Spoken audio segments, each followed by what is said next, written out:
Are we? Let me check. We're live. Hello. Are we live? Can somebody say hello, hello? You can hear us? You can see hola, us? hola. Hello, hello.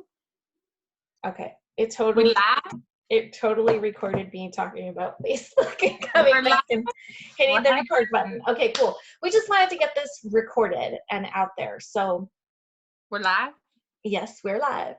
Okay, we live. Happy Saturday, everybody. Yes, we are live. Hello, everybody. How are you? How's the world doing? We're all still here, doing pretty good. Have you gone to Costco yet? I didn't go. Costco's a place to be right now. Costco is like all kinds of insane. We're having a barbecue for Tommy tomorrow for his birthday, to celebrate his birthday. And he was going to go tomorrow. And I was like, you're crazy. Go on Saturday morning because you're going to be there for God knows how long. So I'm super happy that he listened to me, and he went right when they opened, and it was insane. There was 2 lines wrapped around the building just to get in. Did he get in? Yeah, he was waiting for an hour. Why didn't he just go to a different store? That's what I told him. I said, why don't you just go to the grocery store? And he was like, we need diapers, we need meat, we need all these things. And I said, okay. He wants to make sure that our pantries are stocked, even though I constantly monitor that just because that's how I am. Like everyone's life right now, trying to make sure they have a little bit. But yeah, I mean, it's better to be prepared. So I 100% agreed with that. And so he went and he got, all the things for the party tomorrow. We're going to make an insane amount of food. So if you live in I lived close by. If you live in the Redlands area, like, come on by because there's going to be lots of food. But anyway, he got everything he needed. But yeah, it was crazy. He was telling me people at Costco were telling everybody if they didn't stay in the line, like as they were shopping through the store, that they were not going to be allowed to buy water or toilet paper. So he said this big Charmin truck pulled up while everybody was in line, and by the time he was done shopping, they were out of toilet paper again. It was wow. crazy. Yeah. Well, that brings us into our topic. Mm-hmm. Yes. Which is, what was our topic? What's your backup plan, or what is your backup plan? Like a lot of you are gonna have to be staying home because your kids are gonna be out of school for like 2 to 3. My kids are off for 6 weeks. Your kids are off for 6 weeks. I've had a couple of my mom friends tell me that their kids are off for 6 months or 3 months. And I was like, here's the thing is that schools are canceling. We don't know how long this is going to go on for. Right. If they continue to close, we're going to go into summer. And then in summer, we're in summer. So it's like, that's why it's going to be so long if that happens. But let's have our fingers crossed that everything gets better so that kids can get back to school for at least a month before summer. Right. And I know a lot of teachers are getting the paid time off because it's spring break and everything. So it's not affecting them as much, which is good. But it depends on the school district. Well, I mean, teachers, if they're not, it is. If they're not in the schools and they're having to shut down, I think they're gonna either, I don't know. I mean, they could get paid less, or they're just gonna do school from home and send the kids stuff, which I think is an awesome idea. So, yeah. I have a couple teacher friends, and some of them were telling me that it goes right into spring break, so that they're okay. And then I've had some of my teacher friends mention that their classes that they're teaching are just going to be online. So it's going to affect their pay, which is good. But not everybody is going to have pay. Exactly.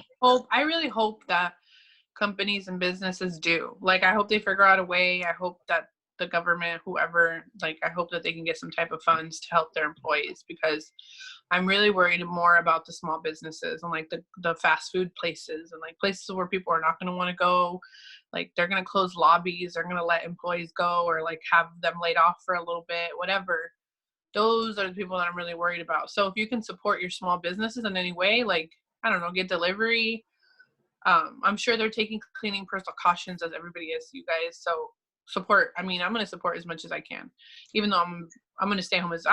Here's the thing is like we work from home. So like, we're like, this is like what we do. So I feel like, but people that don't work from home, the ones that might be able to do some of their work from home, those people are like, what? Like, how do you work from home? Like, this is weird. Right. So, and that's like, hi, welcome to our life for the past 4 and 5 years. We've been working from home, from our cell phones, from wherever we are. Yeah. But we also are not on a strict schedule. Like, we can work this business when we want, and we get money that we want to. We're not going to get paid hourly. We don't get paid hourly. And then there's the people that are not going to get any money. Like, their jobs might end, and that's it. Yes. And like, it's really scary when you think about that. And if you're fortunate enough that you are getting paid time off and that you can work from home, then this is not for you. Like, just keep scrolling. But we want to talk to the people that isn't their option. Maybe they make minimum wage, and if they don't go to work, they can't pay their rent or support their home or pay their bills or pay their like my sister was just one of my younger sister, her husband's like a manager at a fast food place, and she was saying they're already talking about they might be closing down their stores if it gets really bad and slow. So I think food places are going to be the first places that are targeted for that. I don't think places are going to be able to keep people and staff, you know, just because they have to handle your food. And so as much as they're going to take precautions of keeping their kitchen sanitized and everybody's hands clean, the thing is that people can have this virus just like any other cold virus, and the incubation period is really long, so they won't know that they have it. That's the thing, is they won't know, and they won't have symptoms for, like, I've heard all the way up to 20 days of having it. And so if people aren't getting tested for it, the reason everybody has to go home and be home is the smart thing to do, is so that the spread of this virus is contained and there isn't like overflow in the hospitals. And then like we're really in trouble if that's what's happening, because these poor doctors and nurses and medical assistants, they can't go home. Like the hospital doesn't close, you know, and like, God forbid they get sick, then what are we going to do? So it's not really a panic, but it's more like a precaution. And that's, unfortunately, people don't think about making changes in their life until times like this happen. And I know that for personal experience. Like, I chose to do a business like this when I had a tragedy happen in my family. You know, I had a cousin that committed suicide, and he was the same age as me. We were 8 months, maybe 9 months apart in age. And that's when I had a turning point in my life, and I thought, what am I really doing?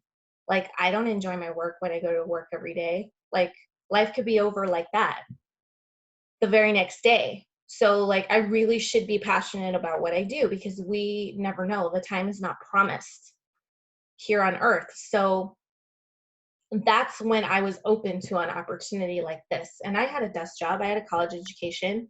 I did all the right things. I got accepted into a master's program to continue my education, but I didn't want to get $60,000 in student loan debt. I just didn't want to. And I already had 10 to pay off at that point. So this opportunity happened because of a social gathering, and I learned about this company in somebody's living room. And it opened my eyes to see, oh my gosh, wow, there is something else I can do that I actually like, and I enjoy it, and it's a good thing, and it gives back to other people, and it makes a difference in other people's lives. And that's really what I was looking for, because for me, this is a calling. This isn't just a job. For you know, other people, you may go to a job and that's okay with you, but for somebody like me, I need to be passionate about what I do every day, because I feel like it fills my spirit, it fills my soul, it makes me happy, it makes me a joyful person. So that's my happiness and my joy. My mental health is my top priority in life. For me, it was when I noticed that even people that had education and went to school in my life were still sad. We're still like just hate, like even if they didn't hate their job, like they were always still struggling, and they were always like something like it looked like they were robots. Like they're just repeating. They went to college, they had an education, some of them were in debt. I had friends that went to beauty school, which was what I wanted to do, and I didn't see them happy. And that was kind of an eye opener for me. And I'm like, I'm not going to go into something so quickly without making sure it's something that I really like. So